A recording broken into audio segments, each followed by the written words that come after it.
our series called Messy Church.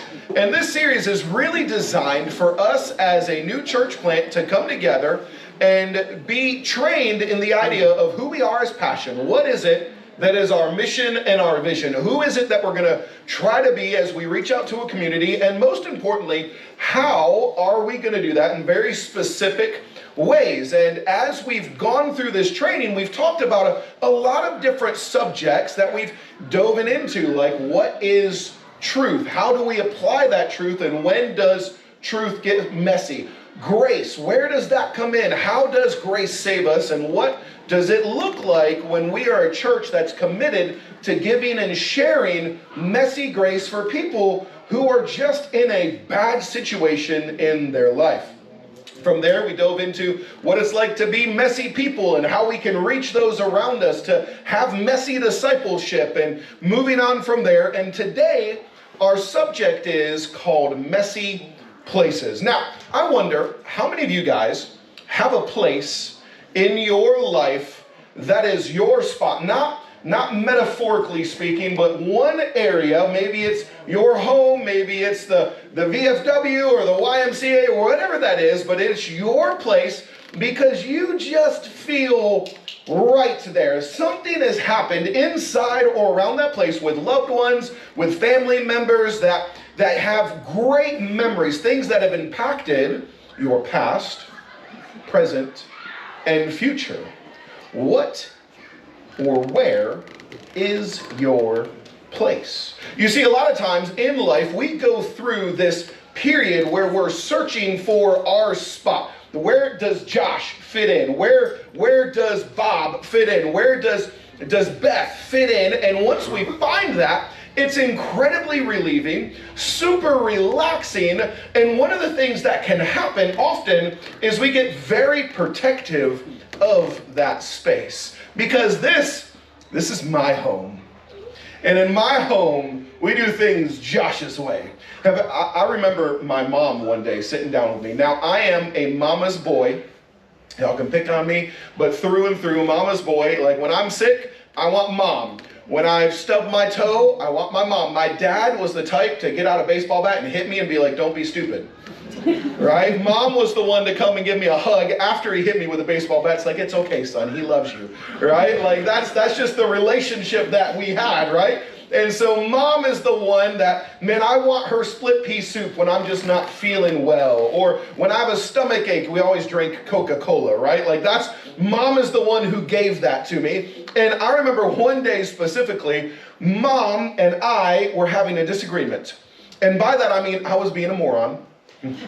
I was a teenager, imagine that. I was about 16 years old, and I had gotten it in my head that what mom was doing was wrong, and just back and forth, and throughout this interaction, she finally stops and looks at me. She's like, "Son, I brought you into this world. I can take you out of it." And I was like, "Yes, ma'am." She's like, "While you're in my house, you will listen to what I say." I was like, "Yes, ma'am."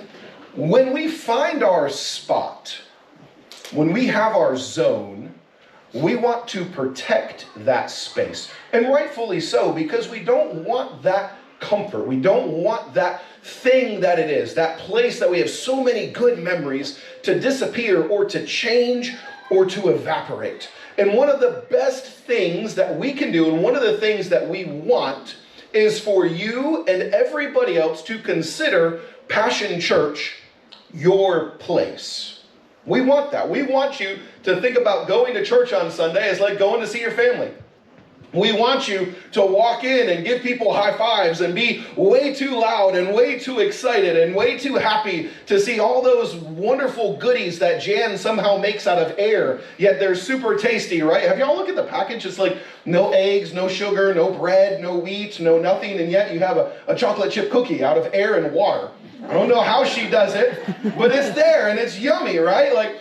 And we want that to happen. We want you to be excited about coffee and to hear the kids laughing in the background and to see all the new stuff happening. We want this to be your place and for you to feel like you have ownership inside of this place. It's incredibly important for us, but it also can lead us to a slightly dangerous mind space. And hear me out with this. While this needs to be our spot, we want Adam to feel like this is his home. We have to remember that Passion Church is not constrained or consigned to the people that are sitting in the chairs right now. Our mission is to reach people that are far from God, and that includes all the people that are here and all the people that will be here. And I don't know if you guys realize this, but some of them are going to be a little bit weird. You want to know why? Because we're all weird, right? Like calls out to like. I don't know why y'all are weird. Like, I'm totally normal, right? Like, I don't know. But as we go through that, we want to invite them into our place, but we have to recognize that this process will be messy. Because sometimes people will come in and they won't fit quite right. Maybe they don't talk right. Maybe they don't act right.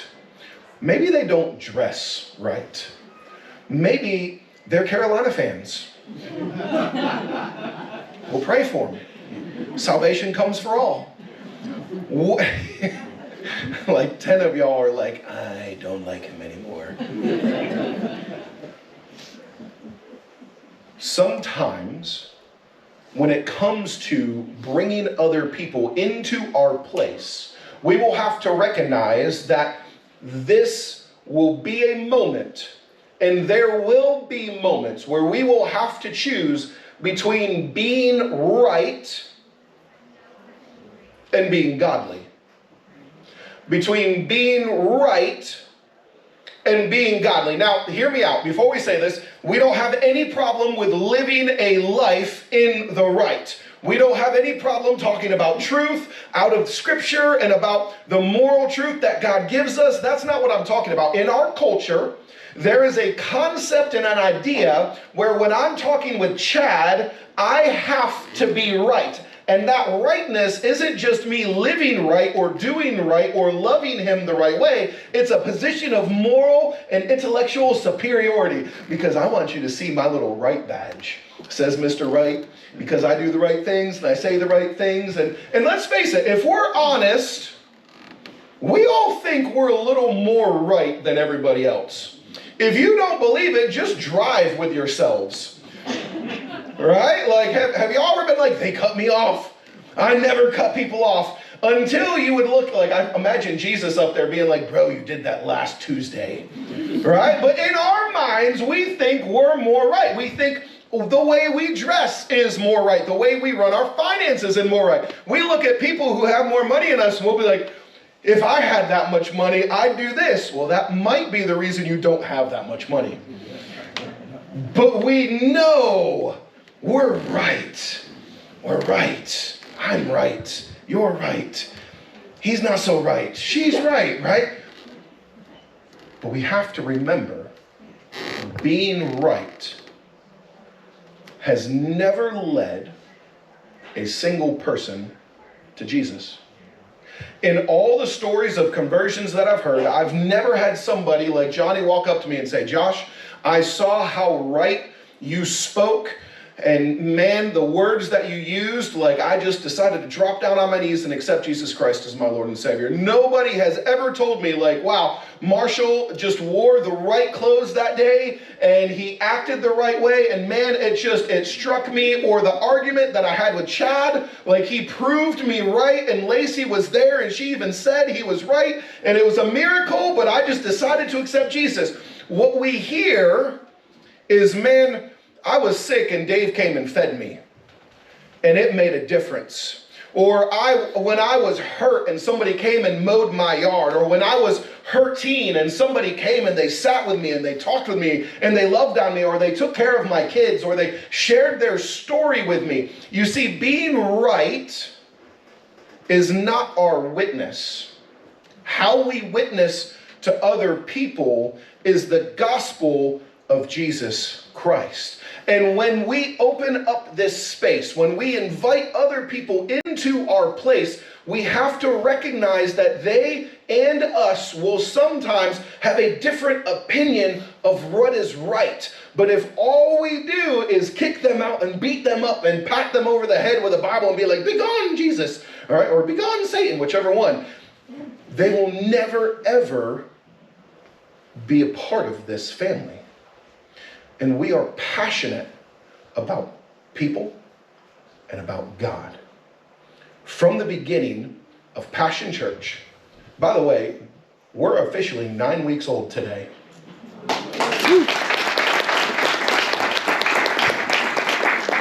From the beginning of Passion Church, we have been super clear and transparent about the idea of who we are and who we want to be.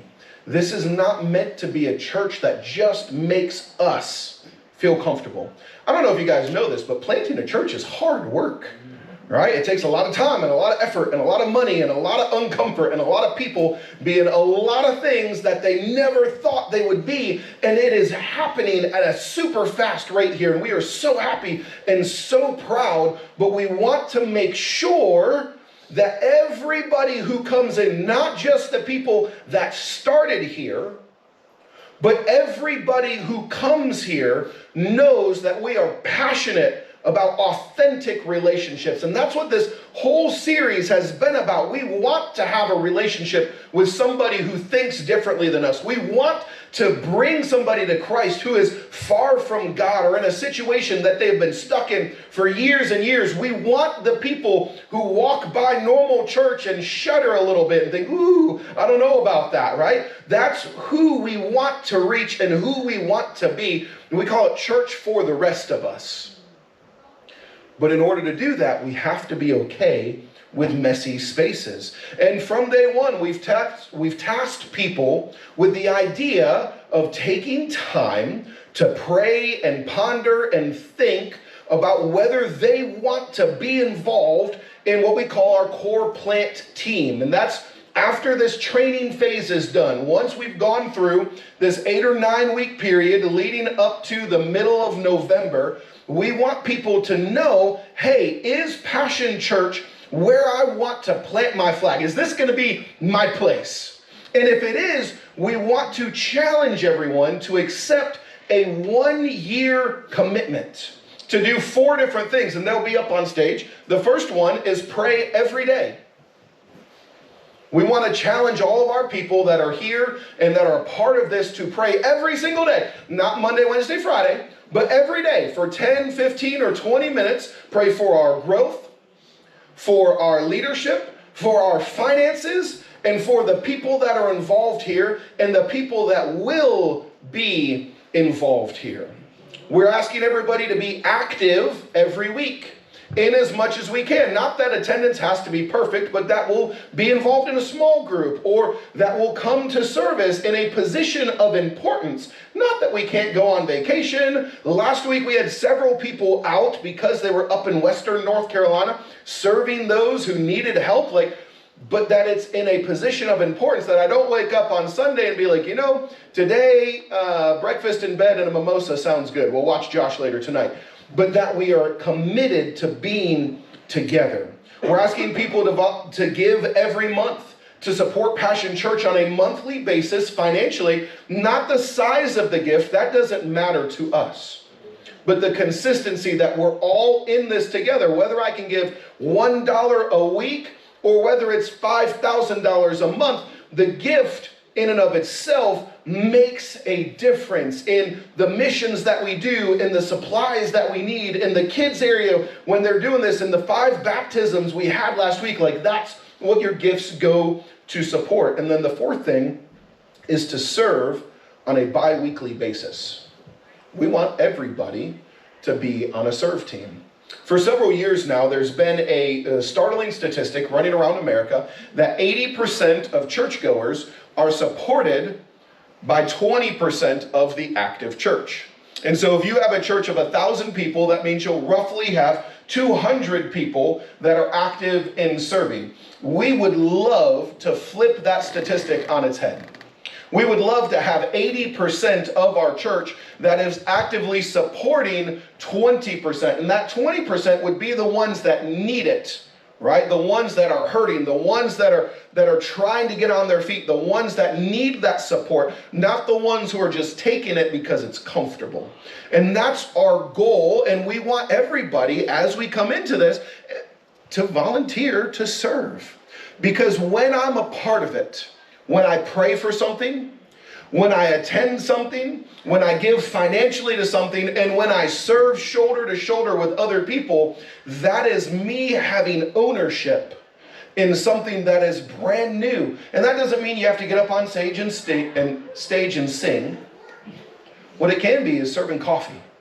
Maybe it's being a parking lot greeter. Maybe it's sitting over here in the tech room, holding up the sign saying, Josh, you're talking too long, get down, right?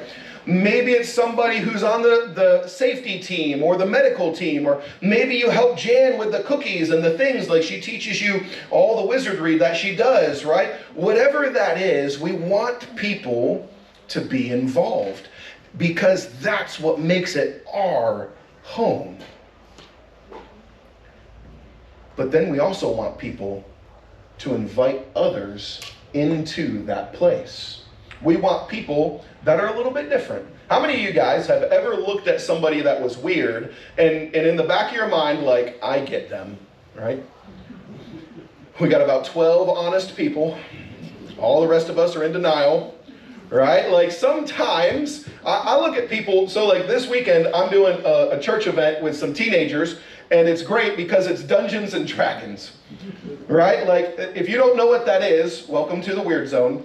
Right? Like it's a fun game, it's cool, it's paper top, and then afterwards we'll probably talk about anime and I don't know, maybe we'll play Yu-Gi-Oh cards or something like that. But it's a weird spot, but its ministry is being done, right? And then next week we have people going on a camping trip. And then we have people going to serve projects. And then we have people who want to sit down and have coffee. And then we have other people who say, hey Josh, we're with you and we love sushi and we want to go to sushi. But we need, amen, brother.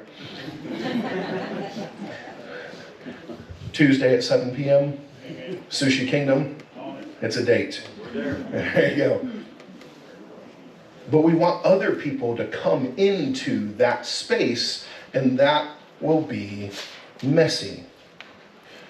In order to be okay with that, we have to understand that being right and being godly, at least as our culture thinks about it, are not the same thing.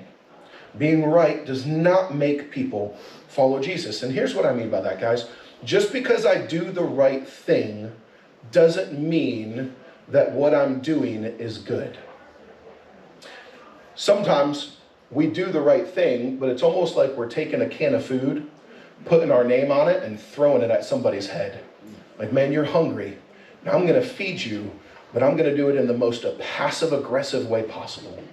Man, Jennifer, you're hurting, and I'm going to talk with you, but I'm going to make myself feel so much morally superiority to you that I'm going to walk away feeling great. And somehow you're going to feel worse afterwards. Kathy, I tell you what, I'm going to help you and serve you, and then I'm going to post all about it online so that everybody sees just how amazing Josh is. Doing the right thing does not mean doing a good thing. Sometimes we can do the right thing with the wrong motivations, and man, it goes completely the other way.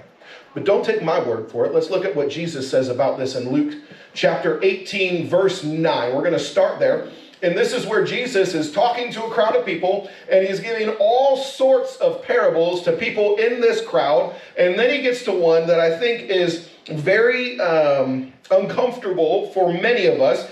He says, to some who were confident of their own righteousness and looked down on everyone else, Jesus told this parable. And all the people in that crowd said, ouch, man, that's a little tough. To some who were confident of their own righteousness and looked down on everyone else. Jesus told this parable. 2 men went up to the temple to pray. That sounds like a bad joke, right? The start of one. One was a Pharisee and the other was a tax collector. Now, if you guys don't know, the Pharisees were religious leaders inside this time. From Malachi to Matthew, you have what we call the intertestamental period. It's about 410-ish years between the Old Testament and the New Testament. And 2 groups of people emerged during this time, the Pharisees and the Sadducees. In the Old Testament, you had what's called the Levitical priesthood. And that was one of the 12, the Levites were one of the 12 tribes, right? And so God put them in charge of the preaching and the teaching and the spiritual guidance of his kingdom. And during this intertestamental period, the people of God were beaten and battered and conquered, and then they fought for their freedom, and then they were conquered, and then they fought for their freedom, and they were conquered, and it was all back and forth. They were essentially the soccer ball of that side of the world as to who owned them, who conquered them, who set them free, and they had a very, very rough 400 years. And during that time, these 2 groups of people emerged, the Pharisees and the Sadducees, and they were in charge of the temple and some of the laws and some of the different things like that. And the idea behind them was, they went to Dave and they said, hey Dave, if we can just live the right way, if we can just do the right things, like whenever we don't listen to God, bad things happen. And so Dave, we're going to get a group of guys together and we're going to teach everybody how to live right. We're going to live perfect. And if we do that, God will come back and he'll praise us. Not a bad idea in and of itself. But what happened is, over the course of generations of these people, the teaching and the positions changed from something that was good. It's never bad to listen to the rules that God gives us, but the motivation changed to giving themselves an elevated platform and putting themselves in a position of moral superiority. Oh, Lacey, if only you were as good as Chad. Because Chad and I are Pharisees. Look at our beautiful robes and his wonderful beard, right? Like, if you could only be as good as us, because look how great it is. We went out and we did all these things, and they would put this on a shelf, so to say, for everybody else to see. One was a Pharisee. The other was a tax collector. The Pharisee stood by himself and prayed, God, I thank you that I am not like those other people, the robbers and the evildoers and the adulterers, or even like this tax collector. I fast twice a week. I give 1/10 of all I get. But the tax collector stood at a distance. He would not even look up to heaven, but beat his chest and said, God, have mercy on me, a sinner. And Jesus said, I tell you that this man, rather than the other, went home justified before God. For all those who exalt themselves will be humbled, and those who humble themselves will be exalted. You see, on one side, we have a picture of someone who's supposed to be right. The Pharisees were supposed to have everything together. They knew the rules. They created a whole bunch of new rules. They knew the right way. And this guy was doing it. I don't know about you guys. I fast twice a day in between breakfast and lunch and dinner. All right? Like, I mean, they're not as holy as I am, but they were pretty good twice a week, right? Like, he gave 1/10 of everything he got. And it was good, right? Like, he was doing the right things. So why wasn't he justified? If he was so right, and he knew the right, and he lived the right, and he looked the right part, why was it the tax collector, the people who were the most hated in their society, because they were Jewish tax collectors who took from their people to give to Rome? And if you could imagine, the Romans were not the most favorite people in this side of society. They were stealing from their own and giving to their oppressors, many times taking ill-gotten gains from those that like, we complain about the IRS, but at least they kind of give us an idea of what they owe. The tax collectors back then could make it up. It was a dirty, corrupt system. And yet this guy This was the one who went home justified before God. And we have to ask ourselves, why is that? It's not what he was doing, and it's not what he was doing, but it's why they were doing it. Because this guy was doing all the right things for all the wrong reasons, and this guy was repenting of all the wrong things for just the right reason. Sometimes doing the right thing is very different from making an impact on a person. You see, what if all we're doing is making a point, but not making a difference? What if everything we say online, what if all the posts we put out on Facebook, what if all the actions and conversations we have, what if they make points, and maybe they're even good points, but if they don't make a difference, does it really matter? Jesus proves this by his actions. You see, we have God, made man, come to earth, born of a virgin, who lived a perfect life. I think we can all say amen that Jesus is the only perfect person in history, right? Amen? Amen. All right, cool. Now, some of y'all looked at your husband and said, oh, well, my husband's pretty close, right? That's okay, ladies. Wow, the looks of sarcasm that we got from that were pretty incredible. Except Teresa, she totally believed it. Jesus was the only perfect person in history. He's the only guy that ever came down and got it right. He was the most right ever. And yet, people who were sinners flocked to him, and he made himself available in scenarios and situations that they could readily access. You see, Jesus started his ministry by gathering people who were widely considered not the right crowd. His 12 disciples would not have been anybody else's 12 disciples. Then he went to parties and had sinners flock to him because he was the guy who made the wine never ending.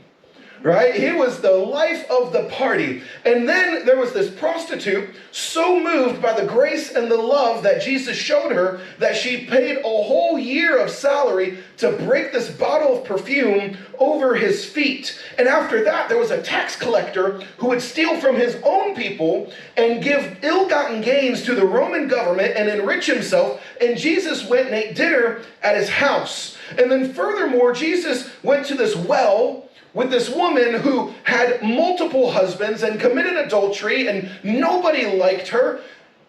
And he gave her living water, something that would quench the need that she had. And he spent time with her. And there is story after story after story of Jesus going to these places, messy places, with messy people, and giving them salvation, giving them grace. And we have to ask ourselves, why did people want to be around Jesus when he was so right and they were so wrong?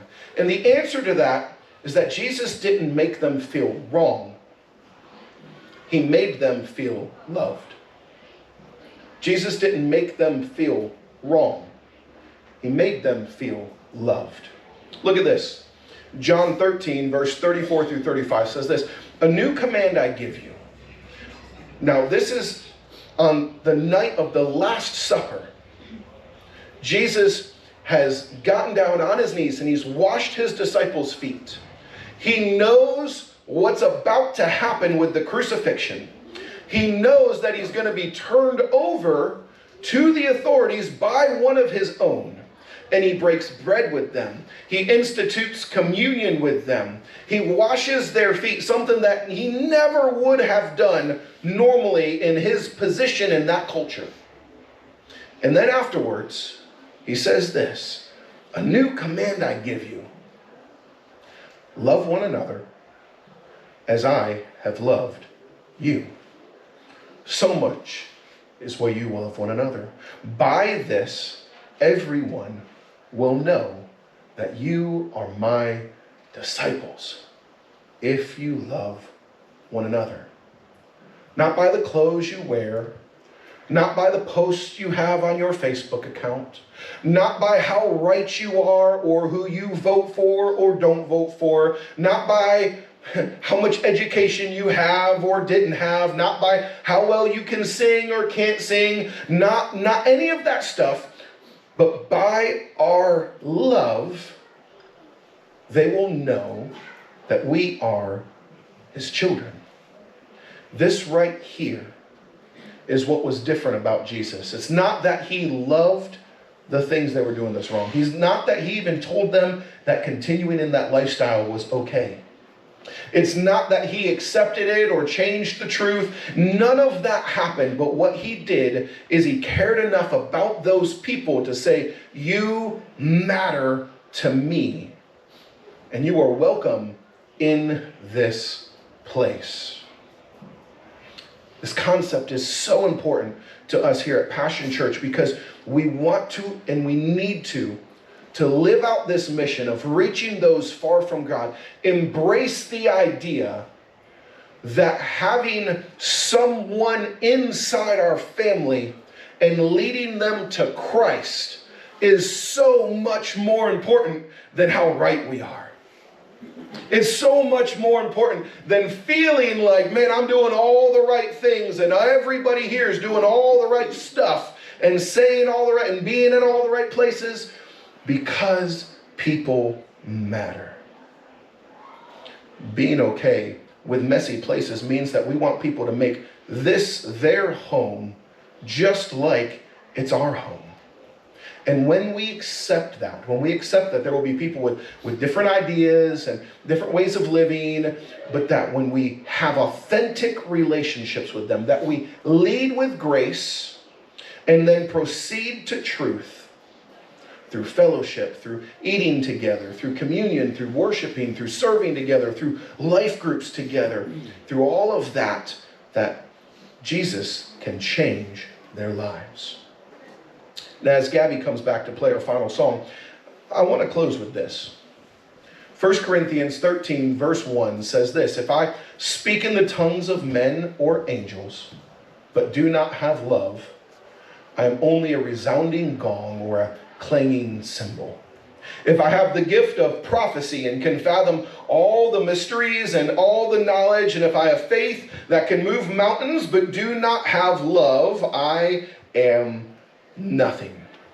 If I give all I possess to the poor and give over my body to hardship that I may boast, but do not have love, I gain nothing.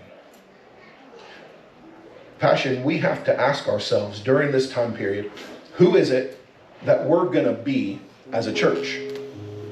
How are we going to be known in the Triad area? We want to be a regional ministry. Our mission is to reach people far from God all around us. And while we do that, we need to know who it is that we are in order to be consistent. And do we want to be defined by how right we are, or by who we vote for, or by what we wear, or any of those things? Or do we want to be defined by the difference we make in the lives of people? Do we want to be defined by the missions money that we send to Western North Carolina? Do we want to be defined by people who love others extravagantly, who bring people in who other churches would just set aside and say, no, we're going to figure this out together. We're going to have the hard conversations. We're going to take the time. We're going to figure out how to do this thing called Christianity with you right there. Are we going to be known as the people in the picture like we showed last week who get into the water, who walk out into the middle of a catastrophe and help lead people to safety? Or are we going to be known for the guys who sit in the VFW and that's all? They have their nice, comfortable church and they say their nice, comfortable things and they do their nice, comfortable songs and they're comfortable in their rightness. Because, guys, growth is uncomfortable. It's uncomfortable. Change is uncomfortable. And boy, in the last 9 weeks, we've had a lot of change, right? Like, but it's good. Look at what God is doing.